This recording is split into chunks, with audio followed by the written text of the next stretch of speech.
seen anything like that. I'm a very confident front runner. I've caddied for 33 years, 145 wins now, and that's the best win I've ever had. I have no idea what you have. I don't know. How are we going to count all the shots? I can't keep track. Suck! God damn it. I don't think he's pleased. Of course you would. That's a particularly stupid question. It's the Irish Open. Of course you want to play at the weekend.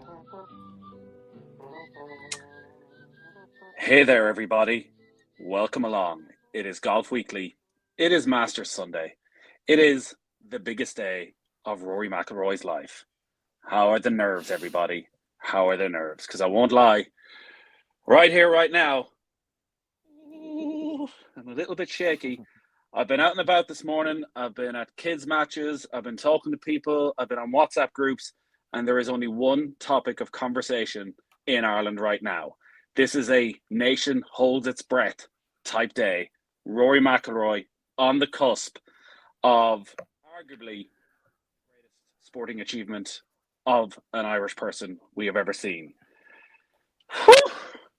Gary Murphy, how are you? Good. Bit nervous. I'd probably say Paul Dunne in 2015 at the Open on the Monday. Most nervous I've ever been for someone watching a golf tournament, and I'm hoping tonight lives up to all the hype. It's the kind of dream scenario, really, with two of the kind of biggest names in the sport in the final group, both playing marvelous. So it should be exciting and nerve-wracking, and hopefully he can. I think if he continues what he's doing, he'll be fine. Well, now I feel fully reassured, Fionn. Yeah. I'm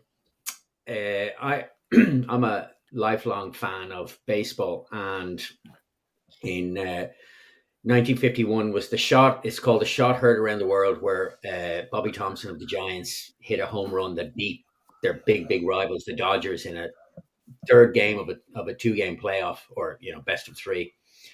And Shirley Povich, the sports writer, said, a bunch of Hollywood writers on an opium jag couldn't have scripted a better end to the season. And last night when I went to bed, that came into my head as I thought, the golfing gods, every sports writer that ever lived couldn't have scripted a more tense, more perfect, more appealing, more compelling final day than Bryson v. Rory, Mark II. And it's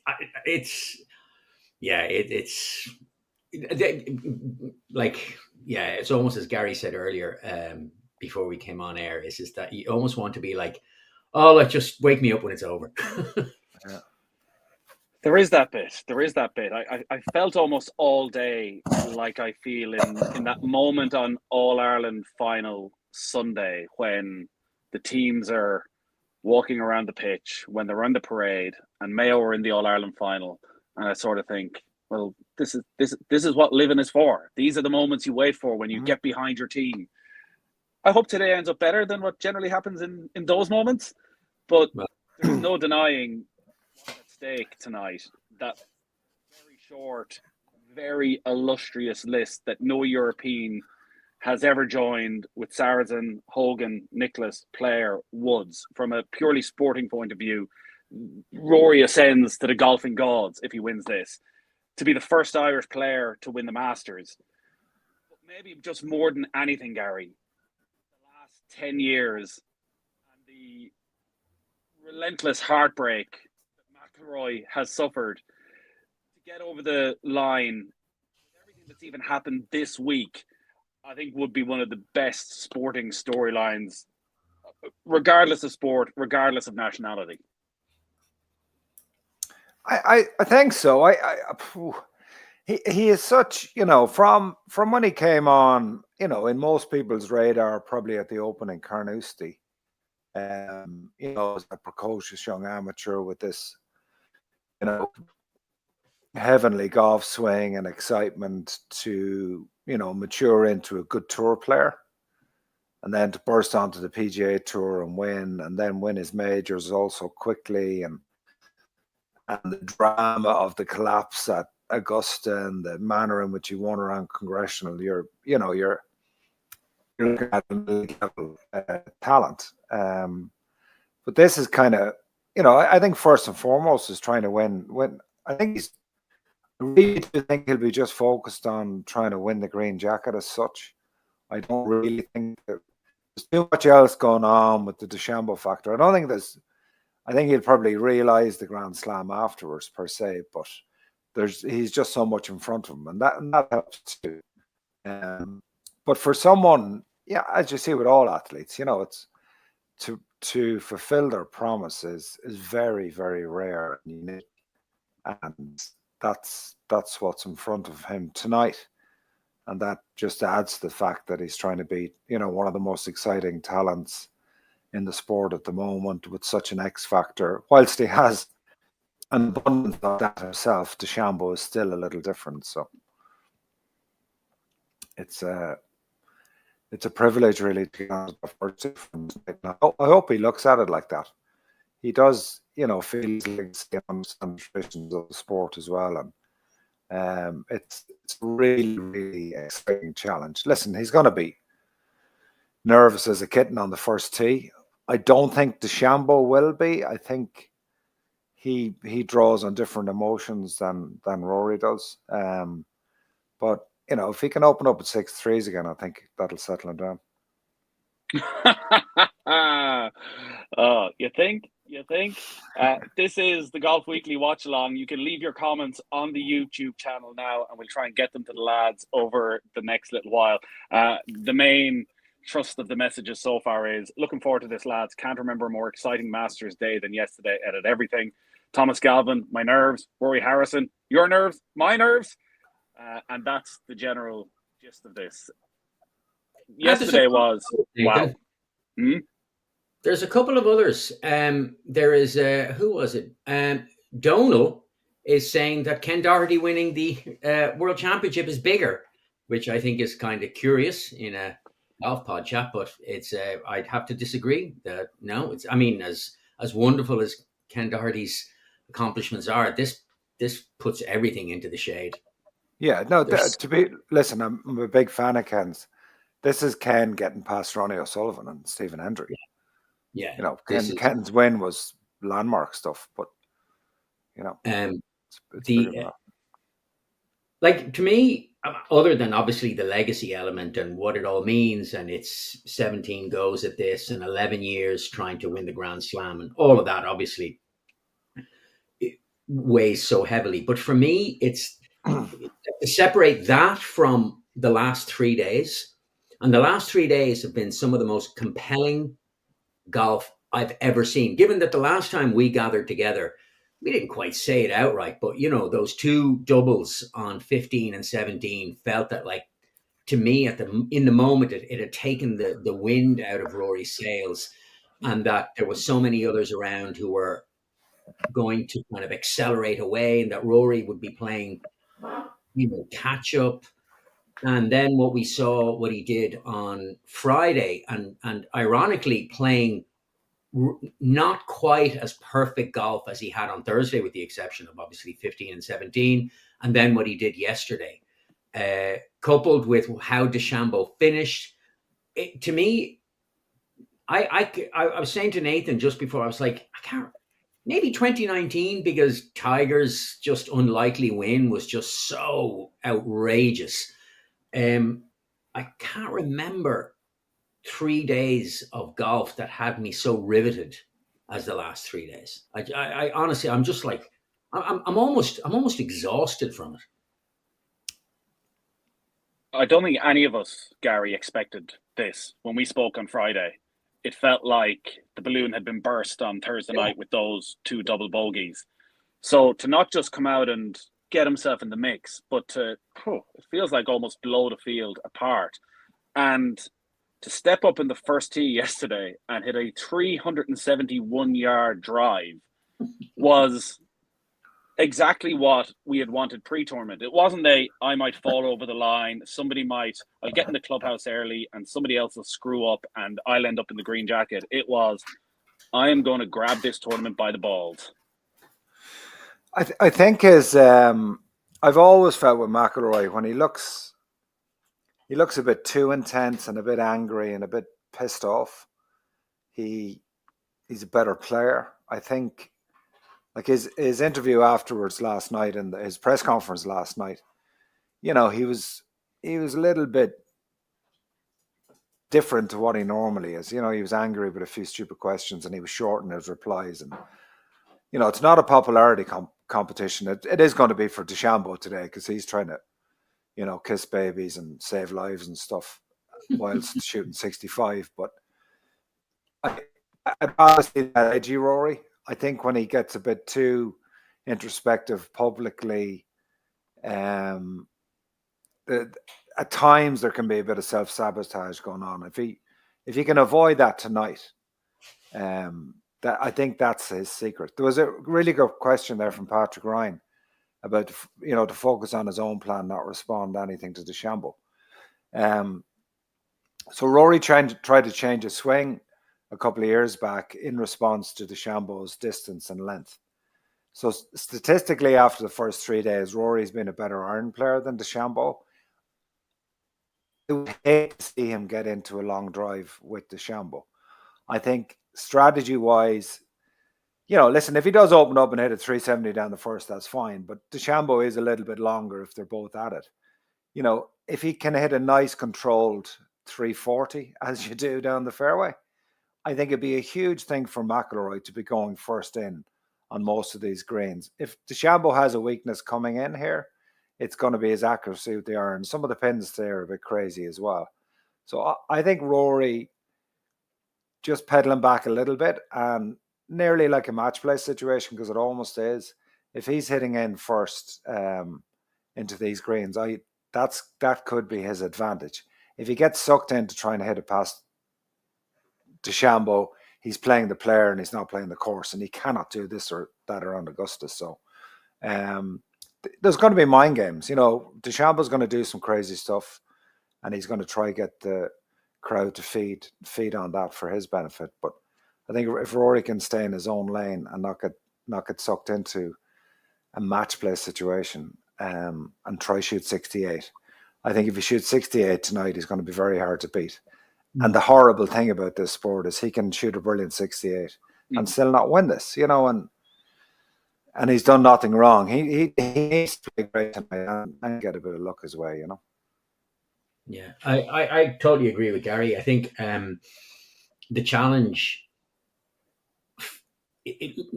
Rory seems to have very successfully found this meditative bubble that he's been in for the last 3 days. And, he talks about Bob Rotella and whatever it is, he's found this space. And so even that 6 iron to 15 yesterday, it wasn't met with any big jubilant celebrations. It was like this kind of quiet little fist bump and then move on. Didn't even seem to kind of acknowledge the crowd's cheers. He stayed very much in his space. Whereas DeChambeau plays in chaos and revels in that chaos. And look, he plays on a tour that has music and lots of noise. And DeChambeau has really kind of come into his own. And even yesterday, like as he's walking off 18 and with that unlikely birdie on 18, like he was so pumped, and he's hand slapping everybody. And I think that today that's what'll happen is that Bryson is going to bring that noise. Rory is going to work to ignore the noise, and the only thing that would concern me for Rory is similar to that thing that a lot of players used to feel when playing with Tiger in the final group. It's just the sheer incessant kind of like mania that would surround that Bryson. Like, not that Rory isn't extremely popular and people aren't going to be screaming his name. I get all that. But that Bryson is going to be amping up the crowd. And that's my concern. I think the good thing on it is that the patrons, as they love to call them, they're not going to be hammered drunk. No, they're not. Which is a good thing. They won't allow, I would have no doubt that they won't allow hoopering and hollering. And because I heard a few gobshites last night screaming as well, which you don't normally hear. So I do think they'll micromanage that. I don't think they'll let it get out of hand.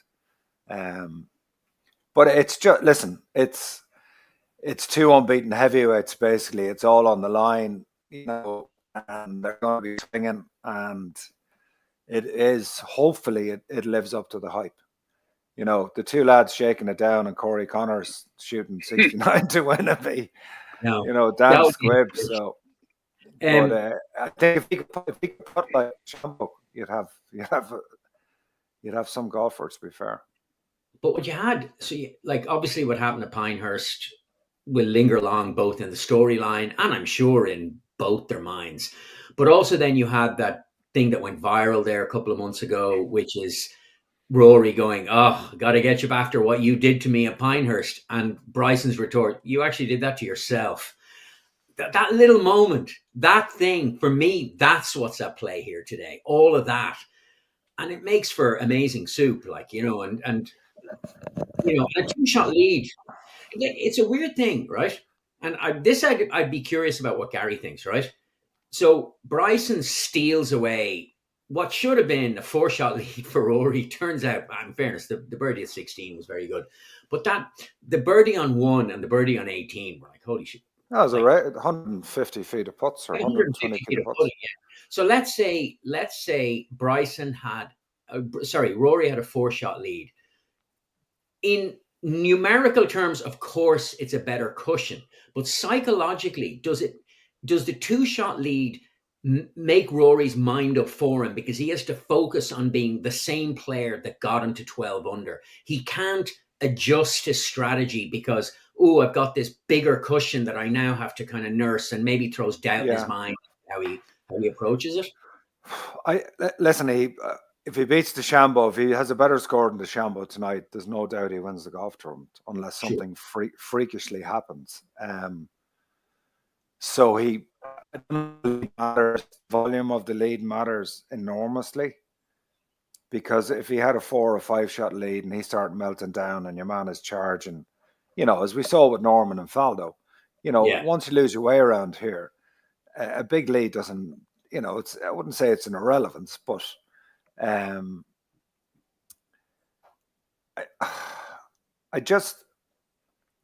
think if the Rory from the press conference last night shows up today, and it's a little different, Rory, and he needs to be a little different to do something different. I think emotionally he'll be able for it, and we all know, there's no doubt, physically he's more than capable of out golfing DeChambeau. You know, but I think if he can out golf the course today rather than DeChambeau and shoot some kind of a boring 4 under, it's going to be very hard, because DeChambeau is going to be, you know, over the course of the 18 holes, he's going to be pushing a lot. He still has little quirks and nuances in his game in regards to hanging lies and his spin control. So there's a lot going on for him too. You know, it's not just, you know, DeChambeau is going to shoot a score. He is going to be involved, but he has his demons to deal with it as well. Plus, he's putted the eyes out of it for 3 days. Can he continue to do that? You know, today is the hardest day to continue 3 phenomenal days of putting. So it's just a fascinating duel in front of us. I'm not sure if DeChambeau's demons are quite on the same level of Rory's demons when it comes to the pressure that's on both of their shoulders today. But DeChambeau will feel he belongs in that final pairing of a Masters, and he'll be just as wanting to get that green jacket. We're getting a lot of comments on the watch along. Paul Kelleher, Christ, don't know if my nerves will hold tonight. Last night was so stressful. Rory winning would be incredible for the island. I'll have to get the community defibrillator to my house tonight. Donald, given these people involved work in radio, you'd expect these watch-alongs will start in time, but they never do. He's not wrong. There's the hint. There's the hint. No. You see, this isn't radio. So what we do is we give you a few minutes because it takes people time to log on. Whereas if we started, maybe you'd miss the best bit if you started on 2 minutes into it. So that's what happened there, Donald. But fair enough. Donald also reckoned Ken Doherty's 97 World Championship win is bigger. I'm not. You see, you get into then you're insulting Ken, and that's not something we want to do, because listen, what Ken did back in 97 was pretty incredible, and he's getting a bit of blowback on that. Greg Caffrey, Jesus lads, it's just golf. This will not define him as a person. I hope he does it, but if he doesn't, there's next year. Greg, listen. Where have you been, Greg? Where have you been? Sorry, this is like saying that Messi in the World Cup final is just like, that's not going to define him as a. Yeah, but it's going to cement the legacy that his talent deserves. Like, I mean, it defines him as a sports person. If Messi hadn't won the World Cup, when you're having, the very odd time you might find yourself out late at night discussing who's the best footballer of all time, someone will throw in but Messi never won the World Cup. Yeah. Someone will always throw in but Rory's never won the Masters. Of course, the other part of this, and the biggest part maybe, is the mental side of it, Gary. Rory's been chasing for 2 rounds. It doesn't feel like that. It didn't feel like either Friday or Saturday, where a sort of Sunday, I'm out of this, I'm swinging freely, there's no pressure type 66. It felt yesterday right from the first, this was I'm going to grab this tournament and I'm going to go and lay down a marker in front of these guys. But the greater the prize on offer, and it's right there in front of him, he's never been in this position before, a 2-shot lead heading into the final round of the Masters. Somebody else has commented, I have a sense of dread. That's what I had as well. It was, I know you talk about being ready to be heartbroken, but this will be the biggest sickener of all. No, it is, and and that's the beauty of sport, and that's the pain, the pain of trying to win, because the other side of it is just so heartbreaking, and you just have to admire the man. He's put in so many times, because listen, if he goes out and shoots 75 tonight and DeChambeau shoots a harmless enough 71, let's say, and beats him, say comfortably, it's another ferocious loss. And he is literally doing everything. We're talking, this guy is the world at his feet. He's allegedly almost a billionaire financially. So he has no pressure that normal people have in life. He's just bought himself a new private jet. And yet he's in showroom condition to compete to his absolute optimum all the time, to try to do something he's never done. So you can only admire someone with that endeavor. But yes, the flip side of tonight is atrocious. But that's life as a sportsman, that you still want to be in those positions. And yeah, I don't really want to think of the other side of it, and I'm sure he's not. He can only do his job. I do think the circus tonight might actually help him. I think the Patrick Reed in the Ryder Cup, he lost his way in that, and he completely. So he's a lot of good stuff to go back to. He beat DeChambeau comfortably in that really important game for all that crypto back in November. So, he's got that in his locker too. So, listen, he's playing phenomenal golf. I don't think it'll feel like I've been chasing for 3 rounds, to answer the question now, of a 2-shot lead. He still has to feel he's chasing. He's not gonna go out there and change his tact. And listen, the hardest thing they all have to do is execute. They all know they have to hit it 30-foot right, and it's bending like a spinning top. It's not like they don't know what they have to do. It's trying to do it is the difficult thing. You go on the range and you hit 5 perfect shots, and then you duff the next one, and you feel like, I never want to play the sport again. So that's the challenge for them all, to execute. Shane, coming down the last few holes last night, he just didn't do what he wanted to do. And they're all trying to execute. That's the hardest part of the sport.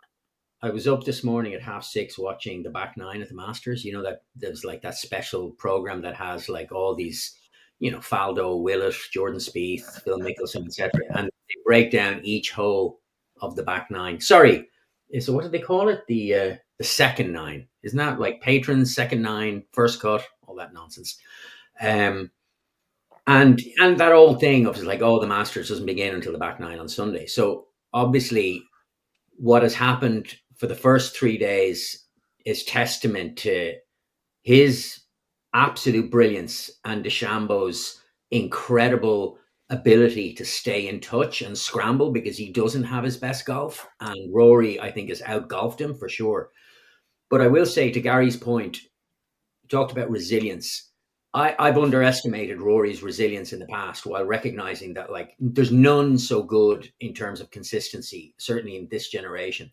But to put himself into this position where he risks everything in sporting terms, to me, I'm awestruck by it. I have nothing but admiration for him. So regardless of what happens tonight, and obviously Gary's right, you daren't even contemplate what kind of crush he might feel tomorrow if he can't get it done. But if for whatever reason, as Gary said, if he shoots a kind of a tepid 75 and Bryson comes in with a kind of an average 71 and beats him, that takes nothing away from a guy who has the stones to just stand up and put 371 off the first and go, I'm here, lads, come and get me. And that to me is just like, it blows my mind. Those first 5 holes last night, Gary, were amongst the most exhilarating hours of golf sport that I've seen, from the drive on the first to backing it up on the second, 369 yards just on the second. Then the chip in for eagle, follows it up again with another birdie at 3, another birdie at 4, or the par at 4. It was just, and that's kind of why people get frustrated by Rory, because that's his level. It could be no, it's not like Declan Rice scored 2 free kicks the other night, and why doesn't he do it? He didn't do it in 383 matches. So that was a freakish thing, whilst it was unbelievably beautiful to watch. That is Rory's level. He's capable. He did something in the first 6 holes yesterday nobody in the history of the tournament has ever done. So that's where his Everest is so high. And people get frustrated by, why can't he do it all the time? Well, he can't do it all the time because the sport doesn't allow it. And he's got human frailty.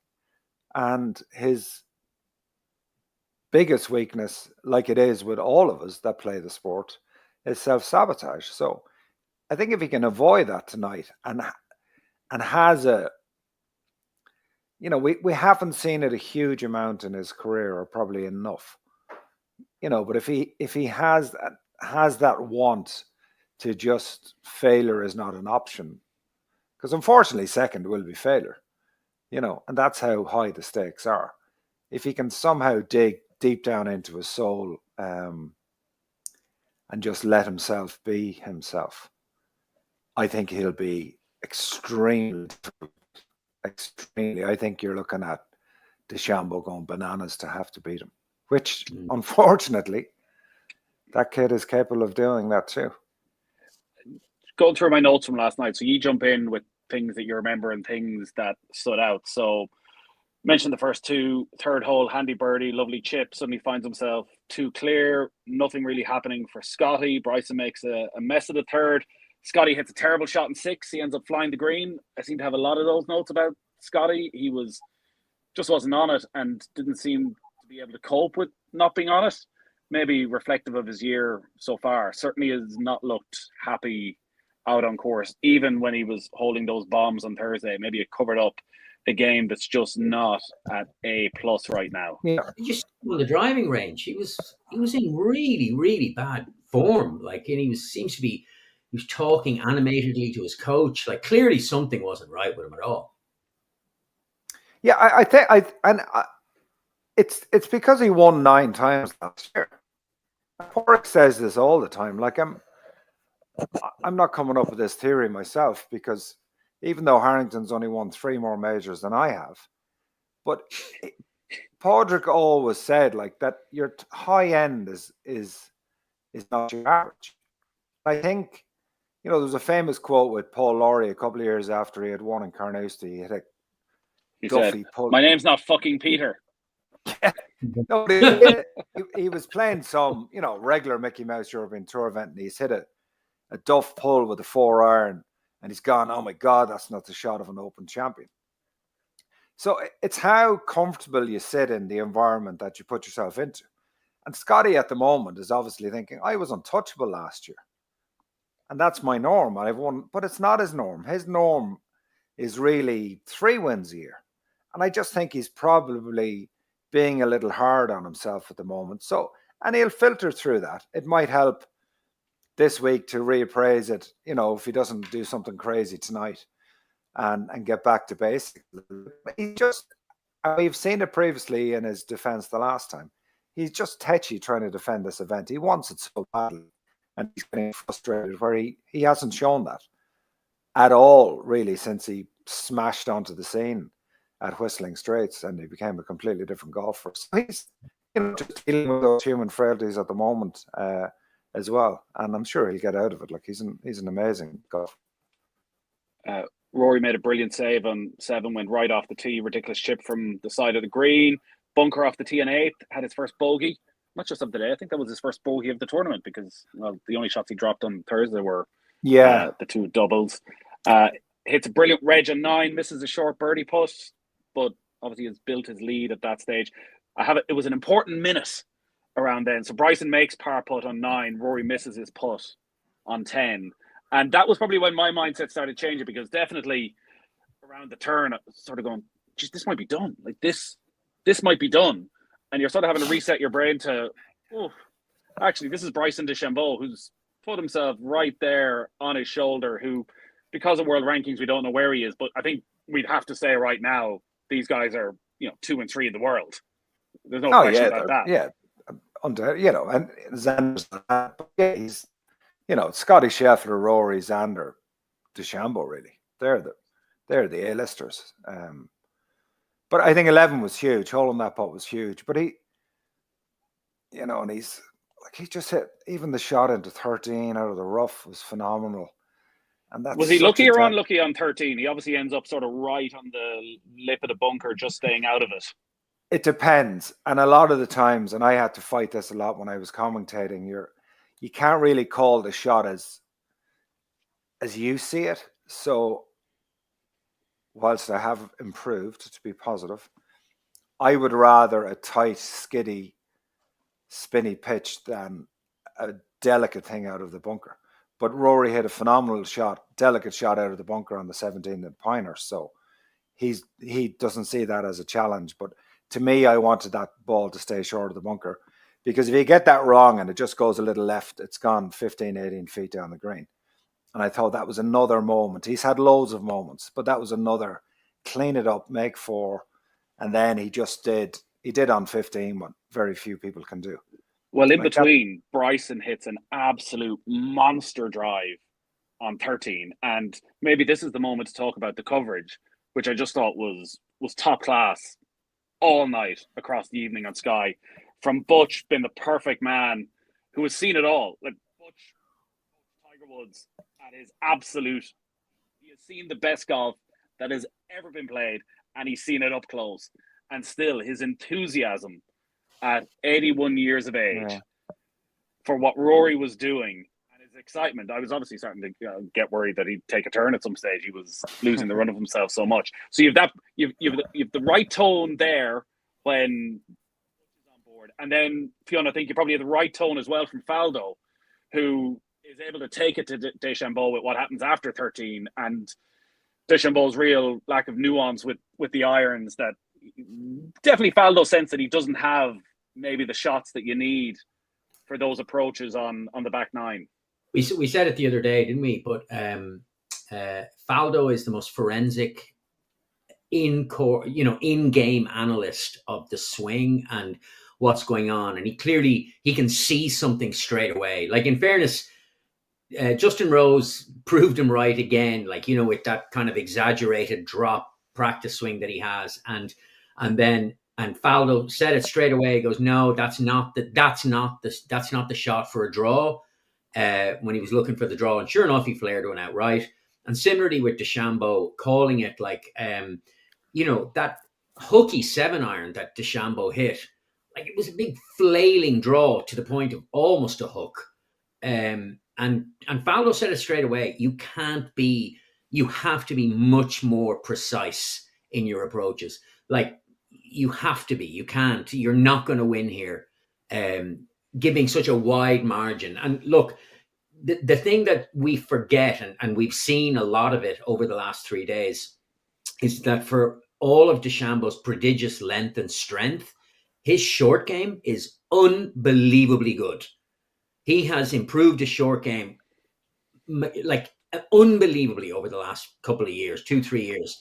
Like, the delicacy and the fact that he, like, his bloody wedges are the same length as a 6-iron. It's insane that, like, with these like super long clubs, that he just has like a really lovely delicate touch. So he can get himself out of trouble and he did a good bit yesterday. Like he made mistakes, no question. Rory, I don't think Rory made any mistakes, really. No, mate, he pushed his tee shot on 8, and yeah, he was trying to be cute on 10, and he was probably half a club too long. Yes, that's it. And so, but that was it. Like that was 14. He probably got a bit lucky twice in that he went left, and then he hits into the patrons, and that stops the ball. But then he hits a lovely chip to rescue the bar. And in fairness, sorry, Gary, go on. No, go ahead, Fionn. Go ahead. What I was going to say is that the thing that would give me pause for concern today is that DeChambeau playing B+ golf is there. And he ended last night on a high. Whereas I don't think Rory ended on a low, but he definitely made sure to nurse it home. After 15, Rory went like, just get me inside the house, not dropping a shot. And look, he made 3 pars in a row, and that's good. But I feel I feel there's a momentum with DeChambeau that kind of terrifies me. For all of Rory's kind of dominance, I don't know. There's a momentum in DeChambeau that kind of has me scared shitless. And I think that, like, look, on the first tonight, bogey and a birdie, that's it. It's the end of the advantage, and we're playing match play. Or the other way around, and it's a 4-shot lead. But then that's what makes Augusta so brilliant. Is that every single hole is that birdie bogey chance, and like Rory could suddenly stretch clear. Paddy O'Mahony reminds me of a great moment. Best laugh last night was when Faldo said Bryson would have sent the ball through his bedroom window. That his chipping wasn't quite what it was when he was on TikTok. And Donal and Patrick Ryan pointing out, which I'm not sure I hate anything as much as Nick Faldo hates Bryson DeChambeau. That's kind of weird, isn't it? There was like he duffed one chip. He left it like whatever it was, like 40 yards short of the target. And that was it when Faldo made his point, because his whole jumping his house, trying to make the hole in one. But Faldo really doesn't have much. Yeah, he doesn't really have a lot for Bryson. There's not like, oh, I admire the mad scientist element of it. Faldo seems much more he's a more traditional golfer. Although his insights, as I said, I think his insights are exceptional. Rory shot on 15, and the walk and that knowing sense as it's through the air of, oh, this is going to be good. And it ended up being great. Like that, who knows what will happen tonight? Maybe there's another moment where he's been pushed to the pin of his collar and he hits the shot, and that's the defining moment. If not, the shot on 15 feels like something we're going to be talking about in 10, 20 years if McIlroy goes on to win tonight. Yeah. It was kind of worthy of a Sunday shot, really, wasn't it? It was.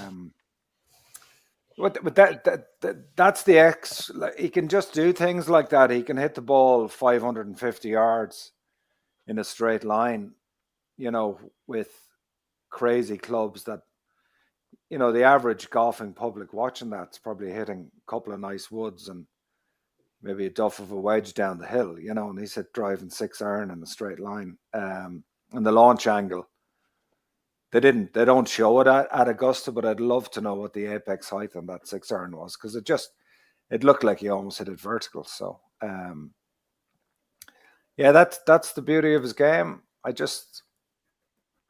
gonna bottle of champagne, a bottle of whiskey ready tonight. So hopefully I'm drinking the champagne. On that 6-iron, Nathan, did you notice that Faldo was in commentary and Faldo called for like what is the standard shot there is a little buttery fade just by the pin, and he didn't.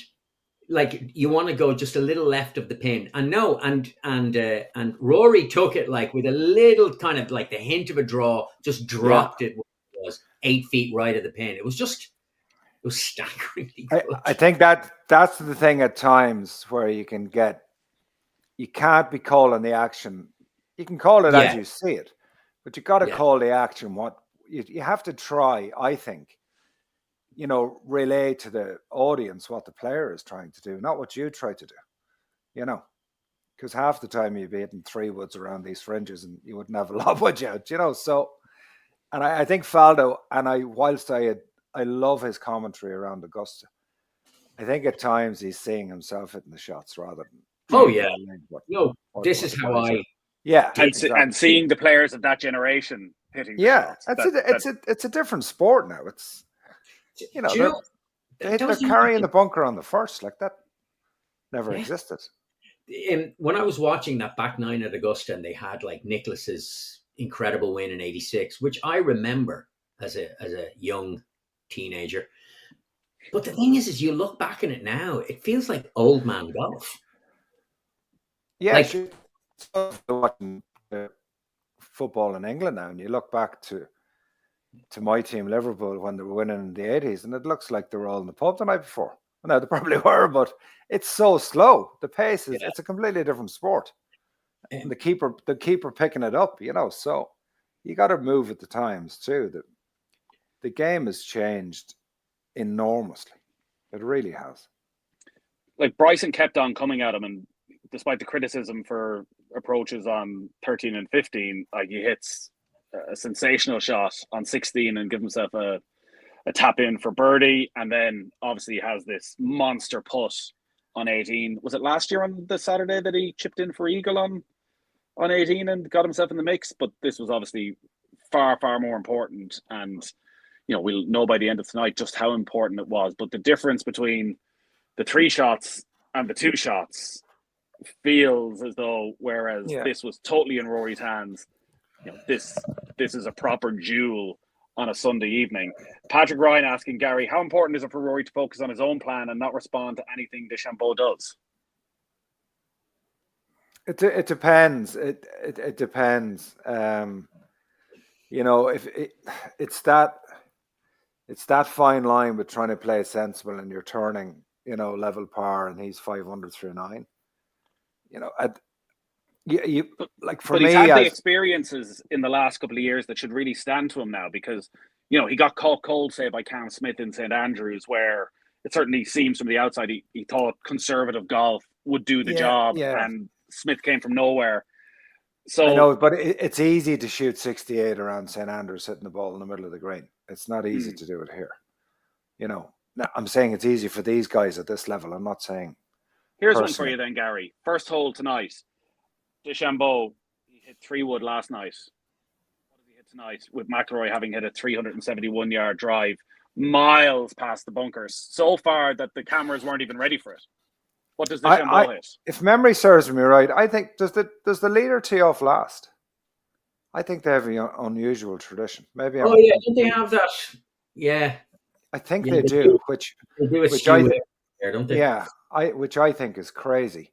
So if DeChambeau has the honor, I think he's going to welly driver up over that bunker. Now it depends on the wind. I don't think there's much wind forecast, and depends on direction. But I think if it's on, that's his thing. And that's where Rory's is important. He said last night he had extra speed on the range. The shot was more than doable, and there's so much comfort in the fact when you're hitting over a bunker that you just have to make normal contact and the bunker's not in play. My worry would be, and I don't think it will happen, he's too long in the tooth, but if he's struggling to cover the bunker, that can't be the shot. So, but that's where Harry comes in, and and he comes in himself, because ultimately the player does make the call.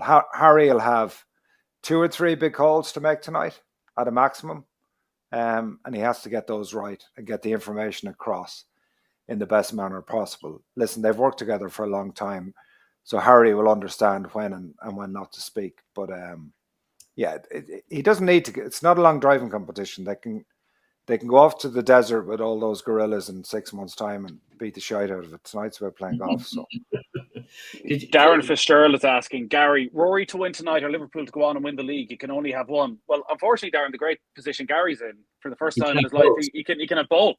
Yeah. I'm going to hope that DeChambeau can finish like Arsenal.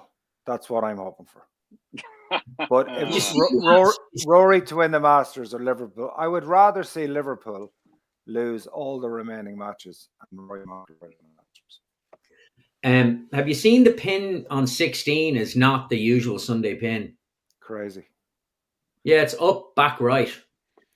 In honor of Jack Nicklaus 50 years ago? 50?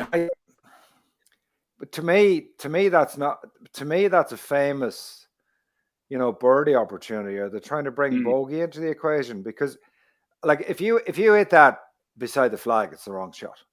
You've misjudged your adrenaline or whatever. Like that shot can only be short of that hole. You go in that back bunker, you're taking 5 into the equation.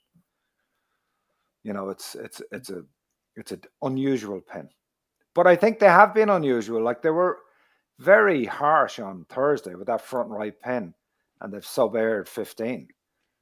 Was that not the Sunday pin yesterday? Yeah, I thought it was. Yeah, but like that 15 green on Thursday was hard as a dog's head, and it had been soft in practice. So they're trying to throw a little quirk in, and maybe that's what they're doing today. So we haven't mentioned anybody else. Just on that, because a few people are asking, do you think this is a 2-horse race? Does anybody see anybody outside of McIlroy or DeChambeau getting in the mix? Corey Connors has played brilliantly, but isn't putting well enough, I don't think. Yeah. It's just a long way back, isn't it? Like Reid is your next up, and he's 12. Like I could see Scotty Scheffler getting to 9 under par at some stage, and us going, "Whoo, maybe," but not being able to sustain it. Yeah, and Ludwig Oberg, what's he at? What's Oberg at? Ludwig is on 6 under as well. It's you're 6 back.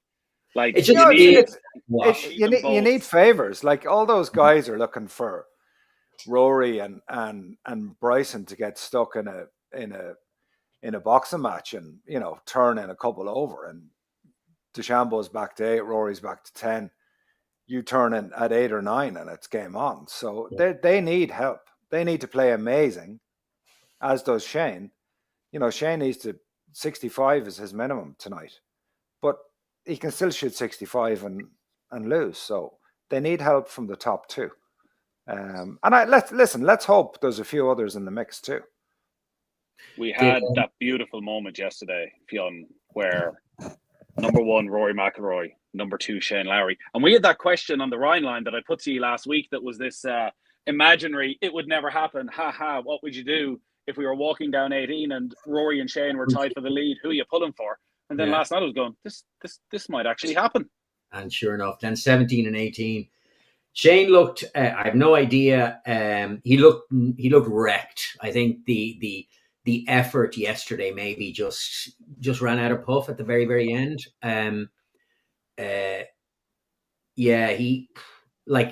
He's so brilliant though. And I think he could, free of whatever, I think he could put in a decent score today. I'm not saying I don't think he'll shoot a 65 necessarily, but I think he could 4 under maybe 68. I would say, I was just going to say he's a lock for a top 10. I think he definitely has top 5 in him. But brutal finish though, isn't it? Where you're talking about DeChambeau. So disappointing for him. Finishing on a 50-footer across the green to finish bogey was just.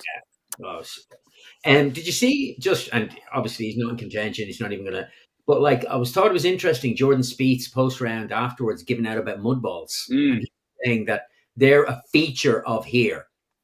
It happened, and I was like, "What? Really? First world problems there, Jordan." No, but I mean, I can't believe that. They're obviously, they should have had at least a good month of drying at what we would consider very good summer temperatures. So whether they're trying to water them, mud balls listen, there's a lot of things in golf that are unfair, but mud balls are, I personally believe there should be placing if mud balls are a question at all, because it's just not fair. Like and hopefully, you're hitting a 4-iron or whatever over that water on 15 and 13, you get a mud ball. That's not golf, He's obviously more respectful for the Masters than our good friend Joselu Ballester, as we spoke about on Friday, and peeing in Rays Creek. I don't know if you saw the bit where Spieth hooked his approach and he gives out this, and he's about to smash the club on the ground, and all of his power is like, not the place to do it. I have a green jacket. It's not what we do. Do. And somehow hung in there. On Shane, then he misses 17 and 18. He finished the bogey. He's on 5 under par. It's going to take an absolute miracle. He has been the talk of Augusta this morning, though, for his post-round interview. So he was asked after the round, Shane, can you give your thoughts? Obviously, I know a bit disappointed with the finish. Shane said, yeah, I felt like I had a really good day. I let a good day go there at the end. I'm obviously disappointed, but just have to pick myself up, get some rest, and go tomorrow. Late tea time here on Sunday. Obviously, a few back from the leader, but I'm in a nice position. Things can happen around here. So, yeah. Question 2. Did you find yourself looking back at all at Rory? Shane said, no, I'm not going to stand here and talk about Rory for 10 minutes. I'm trying to win the tournament as well. I know that's what you all want to talk about, but I've just had a shit finish. I've got a chance to win the Masters tomorrow, and I'm going to go hit some balls.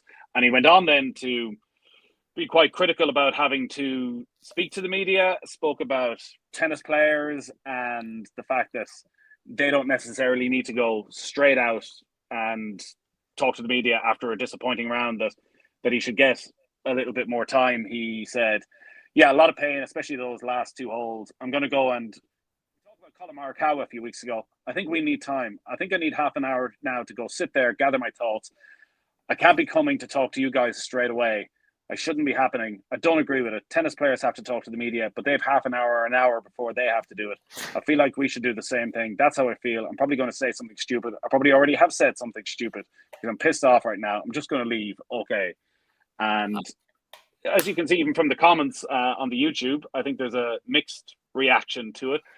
As someone who works in the media, I have a bit of sympathy for him. And actually, I think maybe it's the best thing to do is come out and say those things. I agree. For context, almost every other player, the first question they were asked was about Rory. Not even the second question. I know, but it was like that for 20 years about Tiger Woods, and it pissed guys off no end. Yeah. And I totally get that. Give me 4 questions about me. And maybe as a, for the guys that are back, who do you think is going to win tomorrow if you can't win? But, it's incessant. To Shane's second point about like having to speak to the media immediately after a round, I have an enormous amount of sympathy because they are human beings, and Shane will have come off the 18th green like really, really disappointed, like really frustrated, angry with himself, like all the effort that he puts in, and not just over the first 3 days, but like that sense of like you put in so much work to put yourself in this position, and then silly mistakes or tiredness or whatever it is that caused those 2 unprompted bogeys at the end. And then to have to gather yourself within like a minute and a half and be able to kind of be chirpy to the media just feels a lot to ask of anybody.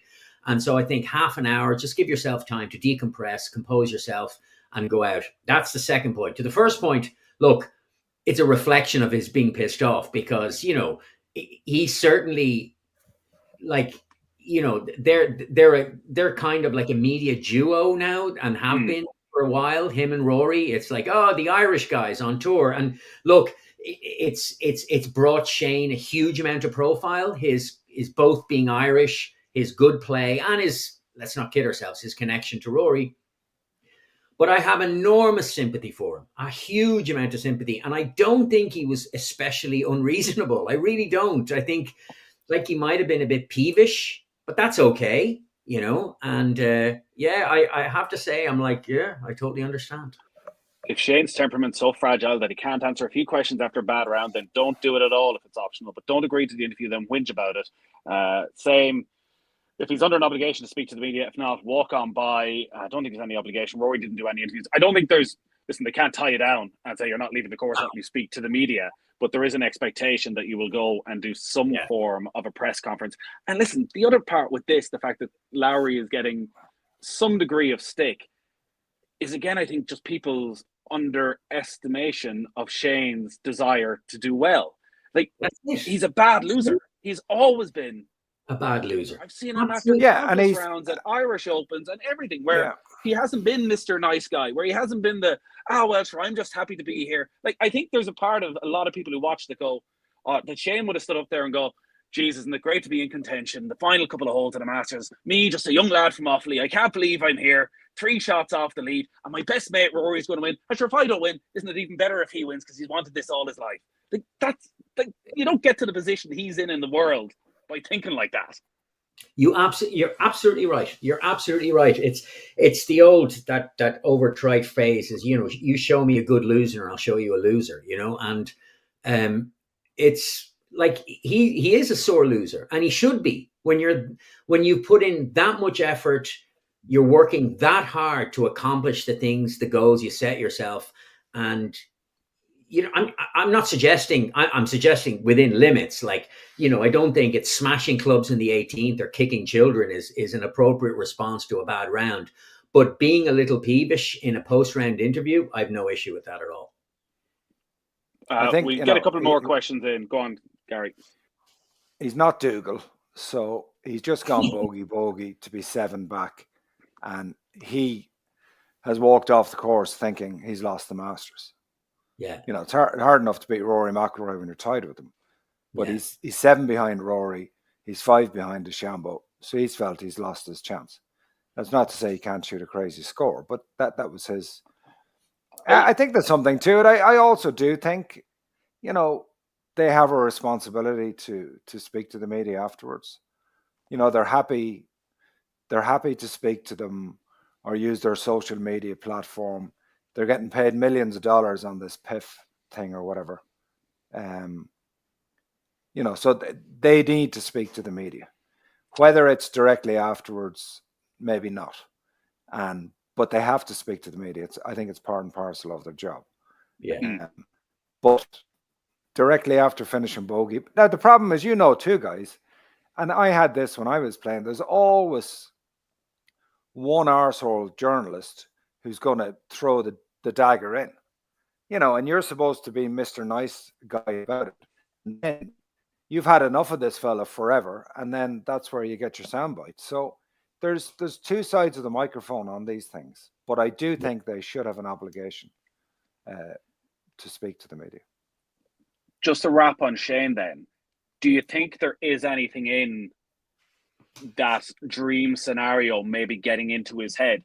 I can't find the quote. I read it earlier on. I thought I had saved it, that one of the journalists had said that Shane had basically held on the 16th tee as McIlroy held his putt on 15, and there was almost a look between them as they crossed paths, almost an acknowledgement from Shane of the two of us are in the mix here, and that maybe he was looking at the leaderboard and thinking, all right, if I finish well here, if I can get one birdie, maybe even two, we will have that final pairing.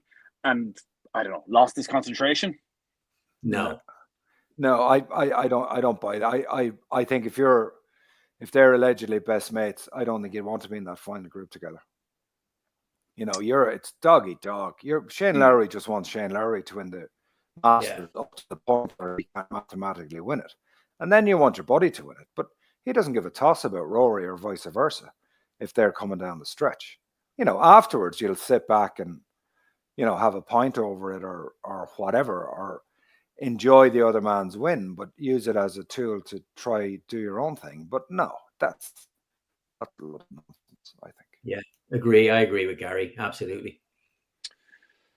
All right. So as we sit here, 5 hours away from Jesus Christ, DeChambeau and Rory McIlroy teeing off, it's going to be the longest afternoon. And again, looking at so many of the comments on the YouTube, on the Discord, from talking to people, I think everybody is on tenterhooks. Everybody has that little bit of an edge and that bit of nervousness. Part of me feels that no matter what happens here, even if Rory doesn't win, if DeChambeau goes and wins, that we just take so much confidence as to how Rory has played this week, how he has bounced back from disappointment, that surely he's going to go and win majors. Surely he's going to have more chances to win the Masters.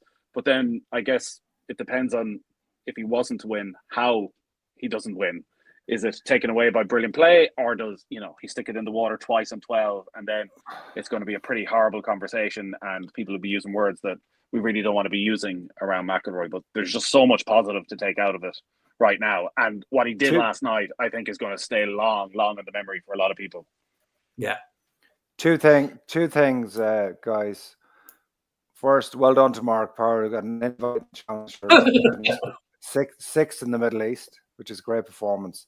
And second, more importantly, Gene Sarrazin was the first person to win the Grand Slam. And he won the US Open, the PGA, the Open, and the Masters was the last one. Rory's won the US Open, the PGA, the Open. So hopefully tonight's the night. Yeah. Now, in fairness to Gene Sarrazin, the Masters was only the last tournament he won because it wasn't played until 1934. So, like the first couple of chances he got a chance to play it, he won it. Like this brand new tournament. But what happened? I meant to look this up, and if we're going through the history tomorrow. So Gene Sarrazin, it's been mentioned on the broadcast a couple of times. He didn't play the first opportunity to play in the first Masters. He had a prior engagement. Yes, but I think an invitation. Yeah, well, it come wasn't on. a major. Yeah. It wasn't a major. It was just an invitational tournament that Bobby Jones had in 1934 on a brand new golf course. That was it. They're on the same. They're on the same path. U.S. Open, PGA Open Championship. Yeah, the Masters. I know he won it. It was a 13-year gap. Rory's a 14-year gap. Hopefully, but that's a level of history. I am taking inspiration from Rory McIlroy, and I'm going to put myself in the position to be heartbroken, and I'm going to go with Rory because, like, if being wrong feels so good, I really don't want to be right because that's the Christ. Like, I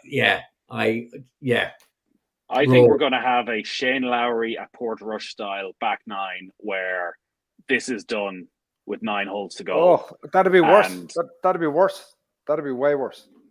It's going to be like, oh, that'd be awful. Because then you're doing 150 and a 30. You're just waiting for the crash. No, I don't think there's going to be a crash. I think he's going to be in cruise control. I think he's going to stand up on the 12th tee and he'll be 5 shots clear and there'll be no panic.